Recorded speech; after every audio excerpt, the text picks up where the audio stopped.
all, it's Catherine, and I thought I would share how I'm sort of feeling during the second week of my recovery, what's been kind of going on, and also how I'm feeling about going back to work. So yeah, lots to kind of go through, but yeah, thanks for joining me, and you might want to grab yourself a cup of tea. I've got peppermint. Yes. So yeah, so second week of recovery. Been feeling pretty good. I did start my period, so that was quite something. I did hear that, you know, your first period after surgery would be kind of the same as, you know, before the endo was, you know, cut out, because obviously your body's been cut and there's, you know, sort of wounds healing in there. I had a cystectomy as well, so I know my ovaries have kind of been through a lot during the surgery, so I did know that it was going to be painful, but blimey, it was something. I will insert a few clips here of kind of what I was dealing with. Having my first period after having my excision surgery and the IUD fitted, and the pain is so horrible. It's so intense, and it's in all of like my pelvis area, like gooch area, bum area, like everything. It feels like it's on fire. I heard that this is normal, you know, your first couple of periods being painful because they've obviously cut there, and yeah, it's funny. I've done the week of like recovery, like pretty easily, recovering from surgery, and now my period has started. It just feels like I can feel everything, and it's just not good. Wouldn't say I'm bleeding very much though. Like, it comes in waves of like how much blood, but like compared to a usual period for me, it has been a lot lighter. But so much like pain and cramping. Boo. So unfortunately, I'm feeling like level sort of 9, 10 pain today. I just thought it'd be interesting to kind of come on and show you what that is like for me, having dealt with it for so long. Yeah, this is it. I mean, sometimes it does mean sort of writhing around, shouting. Sometimes it can just be like this, where it's just like having to ride it, and it's sometimes feels better to do nothing. Like, don't let your body like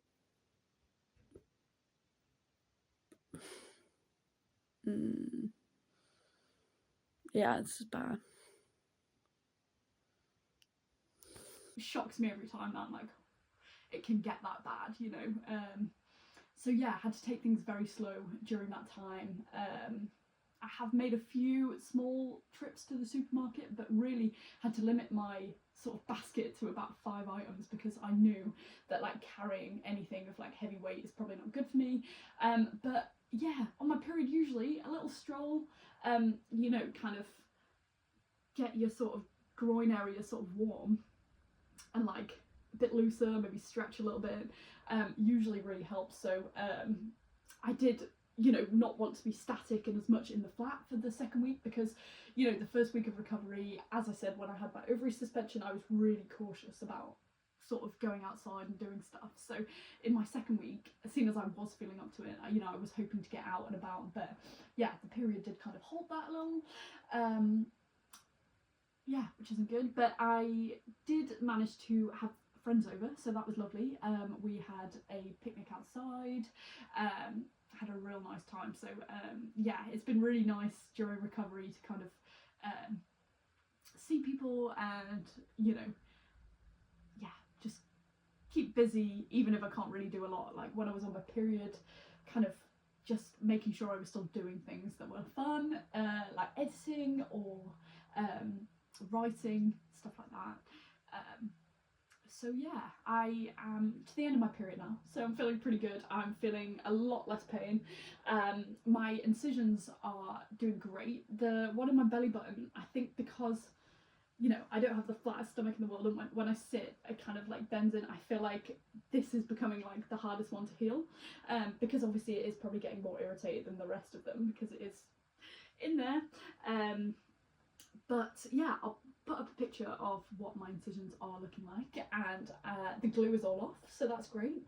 After a couple of showers, that glue just started to peel off, so if you have got the glue on, don't worry, it will come off. Like, I was starting to worry, like, as well, thinking, oh dear, like, this seems really stuck. And also, I guess it's not their priority to make it like proper neat when they're doing it in surgery, but it was in places that I just was like, why is the glue there? So yeah, that was kind of funny to be like, how has the glue got everywhere? But you know, what can you do? Yeah, so that's how I'm feeling really. I'm feeling just really thankful that I pressed for the surgery, I had the surgery, and now we're just at the point of trying to manage endometriosis. So as I said in the previous video, luckily I was diagnosed during my MRI. So they found deep infiltrating endometriosis on my MRI. So as going into surgery, I was just excited that they were going to be able to strip it all down, remove hopefully everything, and we would start from a space where we could then heal my body from there. It seemed like silly not to have the surgery after I found out that I had deep infiltrating endometriosis, just because I knew that that was going to be hard to manage. Well, it was hard to manage, you know, my symptoms were awful. And so now we're at a place where I can manage those symptoms and hope that the endometriosis doesn't grow back, and if it does grow back, it gives me a bit of time before it does. My surgeon did let me know that there would be a 25% chance that the endometriosis would grow back, which for me, that figure was a lot lower than what I had expected. So that is a kind of relief in the fact that, you know, it is possible. But now I know the signs and everything to look out for, and it will never, hopefully, get that bad again, because number one, I'm taken seriously. I have a diagnosis of endometriosis, so if I need to see a specialist, I don't have to go through all that groundwork of trying to prove to them that I have endometriosis. Like, I just have endo now. So that's really good, and it makes me hopeful for, if I did have endometriosis regrowth, that the process to getting it cut out again would be a lot smaller, and I would never have to be in the situation that I was, just struggling for about 15 months, trying to not get sacked, trying to not lose everything in my life. I never want to be in that situation again, and I don't think anyone should be put in that scenario. It's horrible.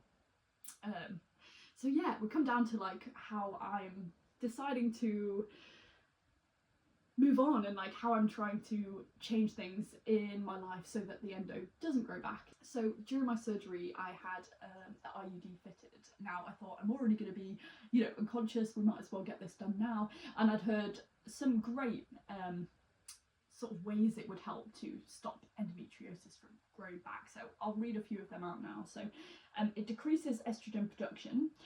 It stops new blood vessels from growing in the endometrial tissue, so that decreases bleeding.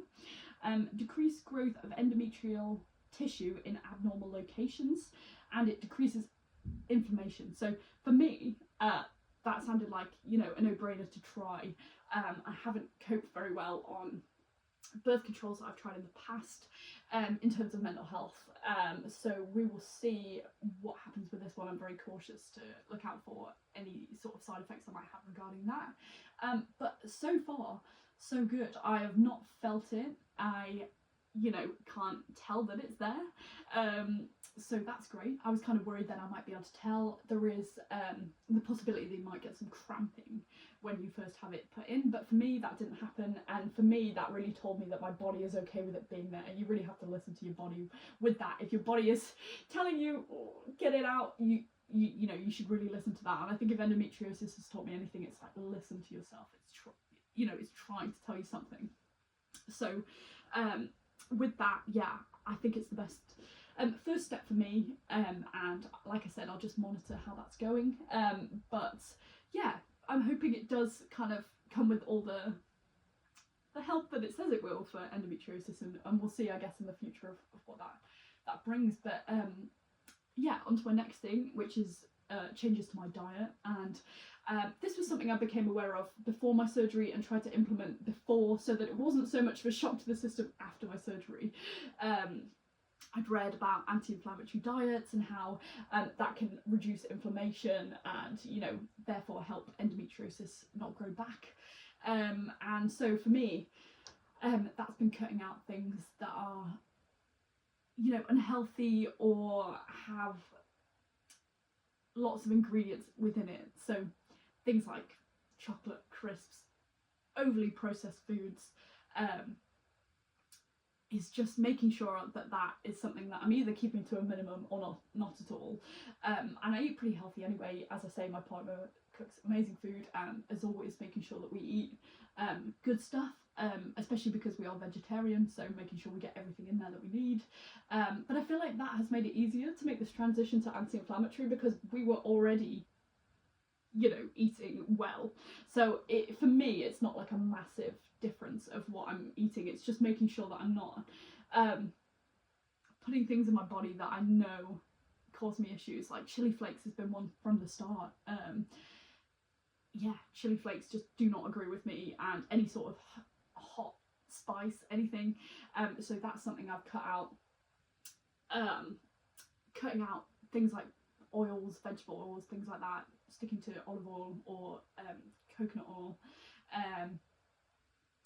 And yeah, I think it's going well. I'm happy knowing that I'm putting good stuff in my body. I feel like it makes you mentally feel good knowing that you're helping the situation. It's hard when you don't have a diagnosis for endometriosis and you don't know how to help your body in that situation. And now I do have a diagnosis. It's so much easier to look at what other people are doing, what other people are suggesting, looking at literature, looking at anything that might help, and I'm willing to give that a go. So yeah, feeling good about that, and not really missing anything that I was eating before that was kind of, you know, crappy food. Quite happy to be cutting that out. Or obviously have treats, but things like dark chocolate, you know, things like berries, making sure I'm having lots of herbal tea, cutting out things like alcohol and coffee can be really helpful as they can be known to cause inflammation. So cutting those out or keeping them to a minimum if you do feel like you want to have those on occasion, because, you know, they are quite a part of, you know, life, I guess, for a lot of people. So you just kind of have to choose where you stand with everything, and if things are hard to cut out, you can sort of minimize when you're eating those, and you know, not fully cut them out. So it's really dependent on, you know, your situation and how you eat and what you eat. But for me, yeah, I'm really enjoying just putting good stuff in my body and making sure that I'm doing everything I can, because I don't want to go back to how bad it was before. So yeah, and then another one for me is just maybe being gentler to my body. Now, I already do yoga, things like that, making sure that I'm stretching, giving myself time to breathe and fully relaxing, which can be hard if you're in chronic pain. And I feel like hopefully that'll be easier now that endometriosis isn't there, because I won't be so tense, you know, so that'll be good. But yeah, things like eating slower, walking slower, really taking time to do things instead of rushing around. I feel like my body has been set in a mode of like, we need to do this, we need to get that, we need to, and I'm always kind of rushing even though I don't need to be. And I feel like that is not a good state for your body to be in. And I feel like I've noticed that that could be something that is contributing to a sort of stress and possible inflammation in your body, you know. So that is something I'm going to be mindful of from now on. It's like another way to make a little change to, yeah, make sure I'm doing what's good for me. And then yeah, just exercise. I love to swim. My favourite form of exercise is swimming. So as soon as I can, I feel like I'm going to wait a few more weeks until I start swimming again, but making sure that I'm doing that, you know, once a week, getting in some good exercise. I really would love to do a run for Endometriosis UK, like a half marathon or something like that. Now, what's hilarious is about 2 years ago, I thought, I wonder if I can run like a half marathon. I'd done a 5k, a 10k, and then the week after I thought, you know what, let's just see if I can do it. And I didn't let myself leave the park until I'd done it, which is hilarious, and I still can't believe that I did that. And it proved to myself that I can do that. So what I would love to do is run that for charity and raise some money for Endometriosis UK, who are doing great work in helping people, you know, understand endometriosis better, get the diagnosis that they need. They've got a phone line that you can call if you would like to speak to a nurse about anything to do with endometriosis. So they really doing they're doing great work. So yeah, I'd love to do that soon. So that's a goal to have. It's nice to have little goals, you know, for the future. I'm not going to rush into anything, you know. I've just had surgery, but it's nice to go ahead and plan things, hopefully, although I'm not going to be in that much pain. So yeah, we'll see. My pain levels, I'm hoping, should be down, you know, so that's good. Yeah, and then next I just wanted to touch on how I'm feeling about returning to work. So I have 2 part-time jobs, and for me, during my experience with endometriosis, that has become the best option for me. I think a full-time job, there's too much pressure on that one job to always be in, to live up to that expectation of that, and I just felt like that wasn't going to work for me, being chronically ill at the time. And so I was lucky enough to find a work from home job, working on behalf of charities as a welcome caller, which I absolutely love. Like, it's so nice getting to chat to people that want to give to amazing charities, and I'm really grateful that I can do that from my home. And you know, sometimes, quite often, I've done that in pain, and you know, dealing with endometriosis. So that's been great for me. And my other job is in hospitality, which I also love because it's just fun. The people there are really nice, and it gives me a bit of community, I guess. When I work from home, it's just me and my partner. Sometimes, you know, I'll chat to him about how my day's going, but I don't have any like colleagues that I can actually speak to. You know, we've got a group chat, but I never see them. So it's nice to have the second job, which is a bit more running around, serving drinks, things like that, or making drinks, and having a laugh and things like that. So for me, that's worked really well. And you know, anyone dealing with endometriosis out there knows how hard it is to keep a job, let alone, I guess, 2. But for me, yeah, having it part-time and having them know as much as I could tell them about what was happening, how it was going, getting a diagnosis, anytime I had like appointments and things like that, just keeping them really up to date. I think they've been really glad that I've shared a lot. And it's funny with endo, you know, having to share with your boss like when your period is, like, you know, that is not something that I ever expected to be doing in my life. But things like endo make you yeah, it made me have to share things that I wouldn't usually share, and I had to get over the fact that that was kind of weird, you know, being like, I'm ovulating today, I'm in loads of pain, but actually being open and honest, I think, is what's kept me able to go back to those roles after my surgery, because otherwise I feel like they might not have understood as much about what was going on, and therefore might have let me go, you know, because I have, you know, missed quite a lot of work for both of them. So yeah, feeling very lucky that I have 2 jobs to go back to. I am feeling a bit of pressure though, as you can imagine.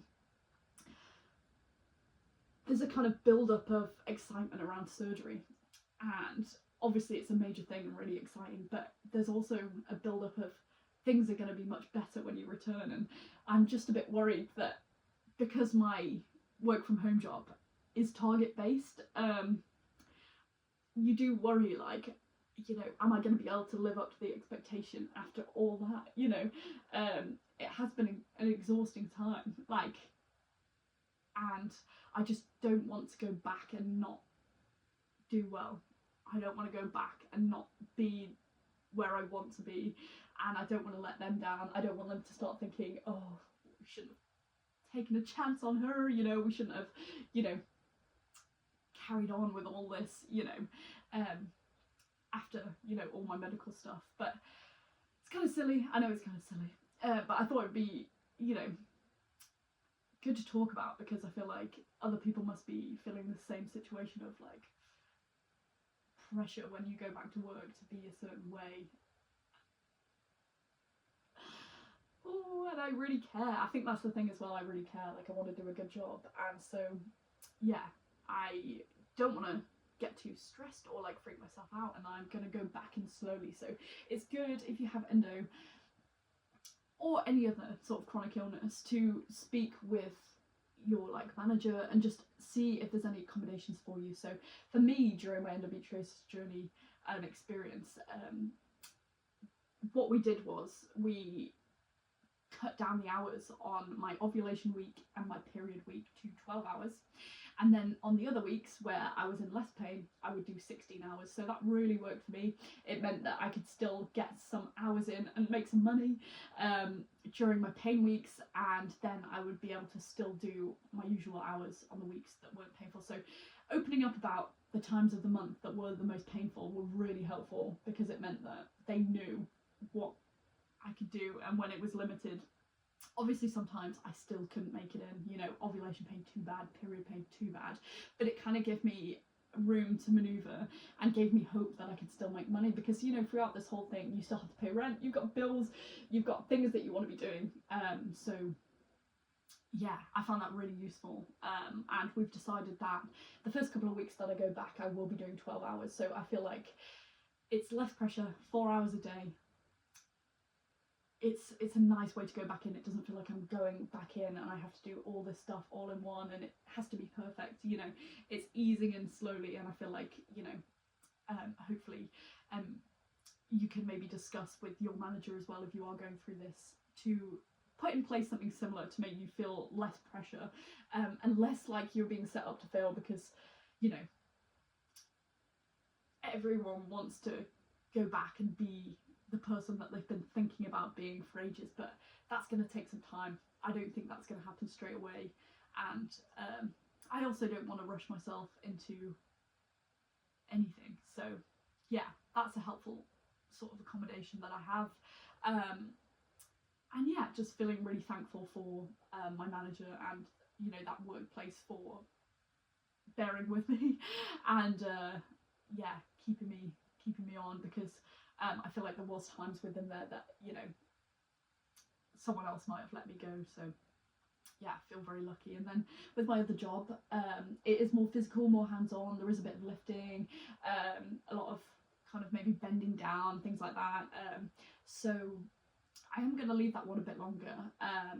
They have been so lovely. They just said, let us know when you want putting back on the rotor, which is so flexible, so nice. And they've been like that throughout, honestly. If I ever needed to go home early and ever needed, you know, any support or anything like that, they were so lovely about it. And I've had lovely messages from lots of people from that job. So if you did that, thank you so much. And I can't wait to be back goofing around at that job, because I really, yeah, enjoy being there. It does make me feel good. Like, I've been to that job feeling like, you know, rubbish, and come home feeling amazing. So yeah, kind of missing it, but really grateful that they've again been really flexible. And so yeah, we'll see. They told me that I'd been signed off for 6 weeks, which to me is mental. Like, she said, oh, as I was leaving the hospital, she said, oh, like, take the 6 weeks, and I was like, my bank account says no.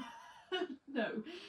And yeah, I just thought, my work from home job, there's no need to take 6 weeks, unless I was mentally foggy from the kind of medication, which I wasn't. I haven't been on anything stronger than ibuprofen, paracetamol since I've been home. So, you know, my energy levels are getting back after my period, so feeling like I've got the energy to make it through like 4 hours a day at work, which is great. Where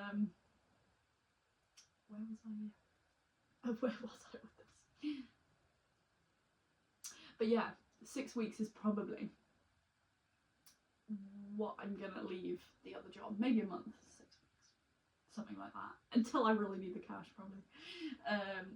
But we'll see. So yeah, life's funny now, because you're just gonna have to see what you get. This is the thing with endometriosis surgery, you know, it's not a cure, it doesn't fix everything. The same with the coil, the same with the diet, and everybody reacts differently to all of these different methods. So it's worth giving as many things as you're willing to do a shot to see what works best for your body, right? But yeah, it's just I guess, waiting to see how your body has taken the surgery, how your body is reacting to the diet, the coil, anything that you're trying, and then going from there. Like it's again a bit of an unknown,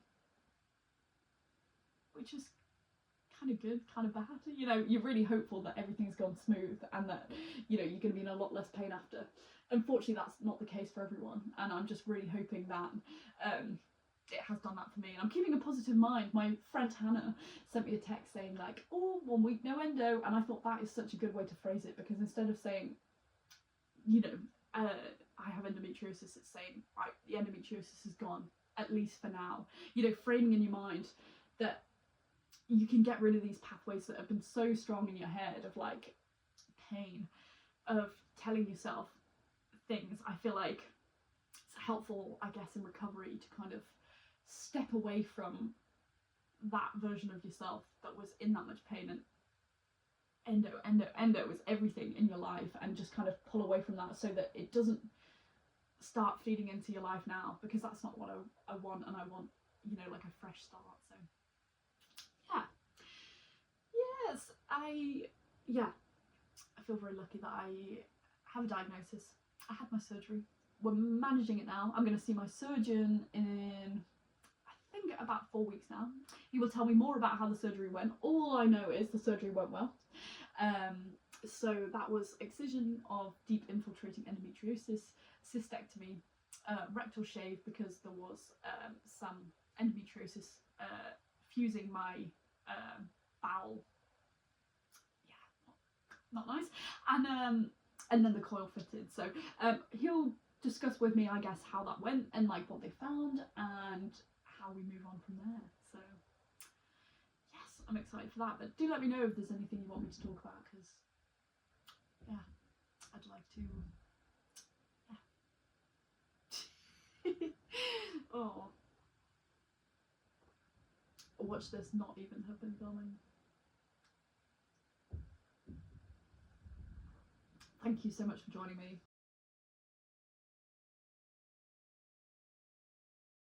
Decreased growth of endometriosis. Decreased growth of endometriosis. I've got endometriosis and I can't even say it. Oh dear.